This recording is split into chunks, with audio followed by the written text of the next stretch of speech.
Oi, pessoal. Hoje é a nossa última aula, nossa quinta e última aula. E eu já estou com saudade. Já falamos nas outras aulas do conceito de letramento digital, hipertextualidade, multiletramentos, de navegar e ler, da recepção e da produção de texto online. E hoje, nesse nosso último encontro, nós vamos falar da cereja do bolo, que é a parte mais gostosa, que é o letramento digital na prática. Eu adoro pensar em formas de colocar as teorias na prática, né? Letramento digital, então, é uma gostosura, porque as possibilidades são infinitas. Tem muita coisa legal para fazer. Como diz o Sugata Mitra, a forma para o sucesso no ensino é um computador na mão e uma boa pergunta na cabeça. O Sugata Mitra, ele é um indiano, que eu adoro, e que ele ficou conhecido por um projeto chamado Buraco na Parede. Ele, ele fez um projeto muito legal, que ele colocou um computador na parede da empresa onde ele trabalhava e deixou a criançada lá da rua mexer. Vale a pena procurar e descobrir as coisas que o Sugata fez. É interessante. E ele defende uma proposta de um currículo que trabalha com a elaboração de perguntas, que, por sua vez, levam as pessoas a buscar respostas, né? Ele fala que nós aprendemos, que nós estamos muito presos num currículo conteudista e nós acabamos perdendo de vista aquelas perguntas que são inspiradoras. Para ele, os conceitos-chave para a aprendizagem são solução de problema, autonomia e a colaboração. Essa palavra é importante, gente. Colaboração é muito importante. Esse projeto dele me faz pensar muito em como e onde as pessoas aprendem, né? Repensar um pouco os currículos. O que tem que ser ensinado na escola? A Mimi Ito, que é uma professora do MIT, ela faz umas pesquisas muito interessantes também com jovens.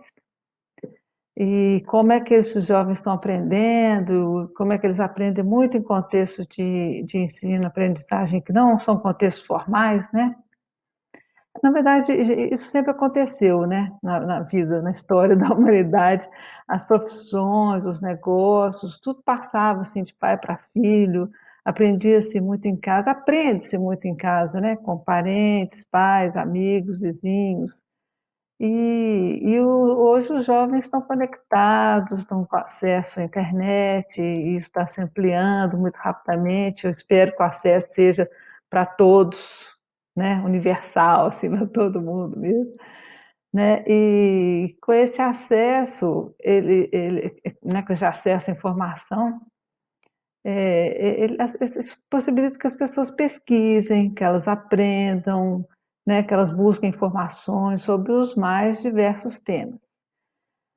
Mas não é preciso ter alguém mais da família, da vizinhança, que saiba, que possa ensinar, né? A vontade de aprender já é um grande passo para que o usuário de computador, né, seja PC, laptop, tablet, celular, essa pessoa que tem acesso busque mais informações, né, sobre algum tema, sobre alguma coisa que ela quer aprender, em diversas fontes, em diversas linguagens, pode ser um vídeo, tutorial, pode ser um texto, né? Talvez, então, acho que a escola deva se preocupar mais em ensinar o aluno a ser um bom aprendiz do que continuar dando ênfase a uma lista de conteúdos assim, que tem que ser aprendida, né?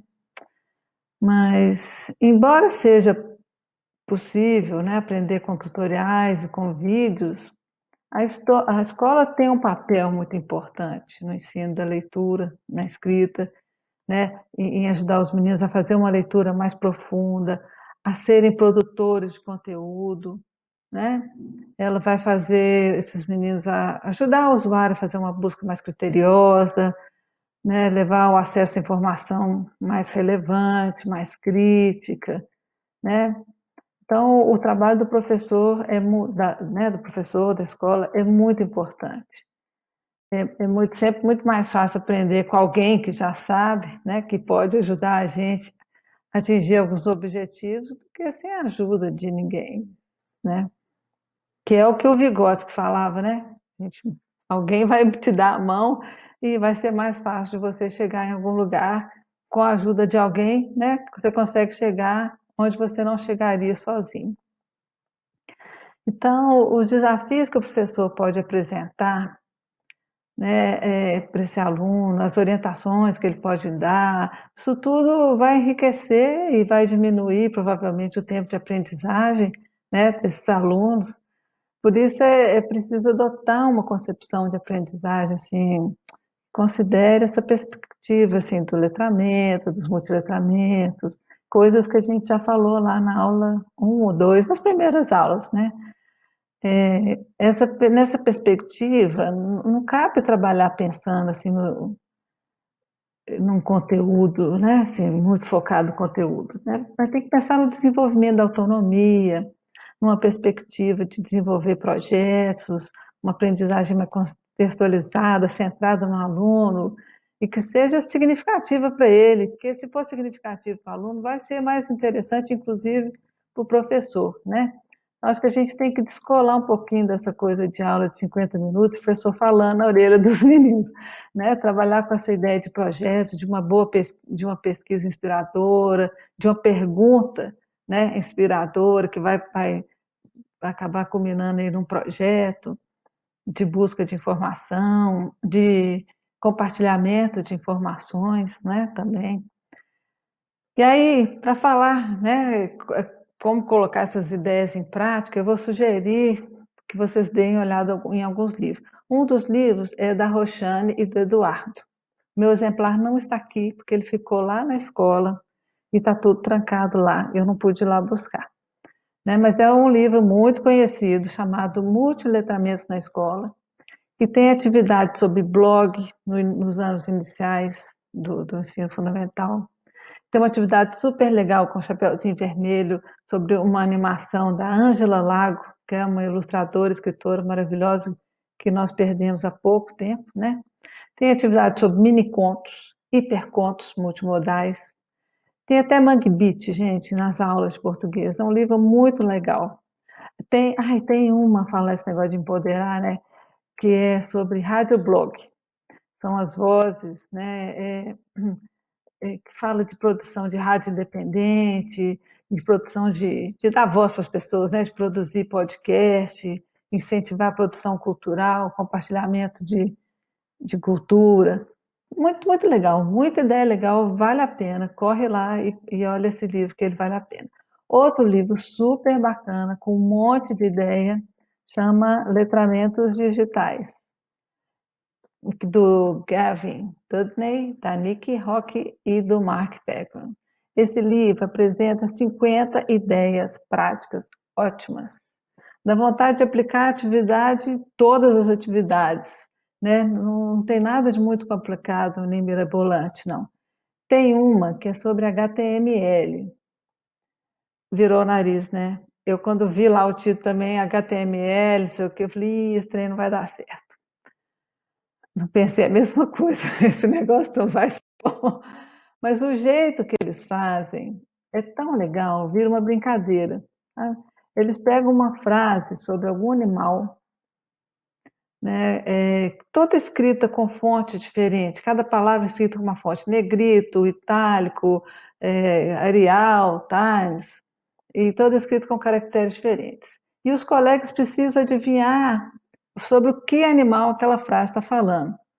Os alunos vão ver o HTML depois, aquele código HTML, e descobrir como que a formatação é indicada no código. É um negócio meio assim de desvendar mistérios, né? Quebrar o código, que aí os meninos vão olhar aquele código, vão descobrir que elementos ali que marcam que aquela palavra é escrita de um jeito ou de outro, né?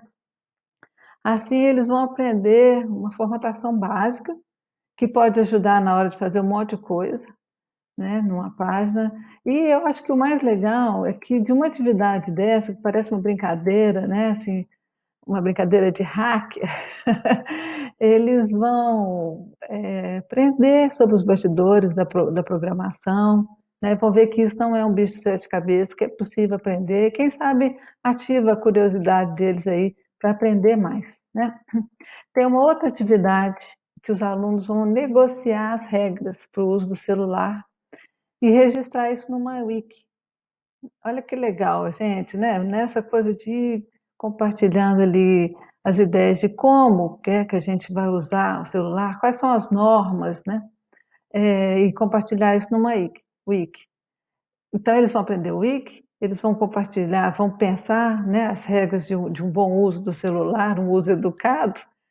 E o mais legal não, tudo nesse livro é legal. Tem uma coisa muito legal, é que eles colocam sempre a versão em três tipos, que é uma versão mais tecnológica, uma versão de baixa tecnologia e uma versão de zero tecnologia. Então, dá para fazer com e sem computador, né? Se você não tiver computador, você faz lá o zero tecnologia. Se você tiver menos recursos, você usa baixa tecnologia, né? E as fichas que eles usam nessas atividades estão no site da Parábola. Vou colocar o link aqui, tá? Não preocupa não. Tem uma outra atividade que eu acho super legal, que é de fazer nuvem de palavra. Sabe aquelas nuvens de palavras assim com as letrinhas, né? Que vai encaixando uma letra maior, letra menor. Que é muito interessante, né? E eles vão aprendendo, os alunos vão aprender a noção de etiquetar, de colocar as tags, né? E falando de viagens e lugares legais por esse mundo afora. Vocês estão vendo que as atividades, elas não são assim, vou trabalhar só com tal recurso digital. Não, vou falar de viagem, vou falar de bicho, e dentro desse assunto, eles vão aprendendo coisas do digital, né? Então, eles vão aprender nessa atividade das nuvens, etiquetar, falando de lugares legais, né? Então, assim, aí eu não posso ficar falando que não por 50, gente, são 50 atividades, elas são muito criativas, muito interessantes. Eu estou resumindo aqui, mas as atividades são muito legais. São muito interessantes, então, vem toda detalhadinha, com os objetivos, os materiais, tudo bem arrumadinho, assim, bem fácil de aplicar. E um outro livro que eu vou falar um pouquinho também, que é o Tecnologias para Aprender, que tem muita coisa legal, muita dica legal para os professores, né? Para trabalhar infográfico, wiki, jogos, interfaces, memes, imagens, né? Que é um livro super bacana também, né? Que eu aconselho muito, porque ele tem uma parte, fala um pouquinho da teoria da coisa e depois uma sugestão de aplicação. Então é isso, gente. Eu vou encerrar esse mini curso sugerindo a vocês que pesquisem, pensem, coloquem em prática uma ideia de escola assim, sei lá, que promova uma educação mais para a liberdade, para a autonomia, né, para uma aprendizagem mais cooperativa, colaborativa, né? Uma escola mais significativa, mais divertida para os alunos, mais estimulante para os professores também, né? Uma escola que não se preocupe tanto com os conteúdos, e sim com o desenvolvimento de habilidades para a formação de um cidadão letrado, crítico, empoderado e que seja capaz de conquistar seus espaços, de exercer plenamente a cidadania, com respeito, generosidade, curiosidade, vontade de aprender sempre mais, né? Muito obrigada pela participação de vocês. Eu agradeço mais uma vez o convite do Marcos, da Andréia, da Parábola, para vir conversar com vocês. Agradeço a todos que acompanharam, compartilharam esse mini curso, né? E fiquem bem, cuidem-se bem. Muito obrigada por tudo.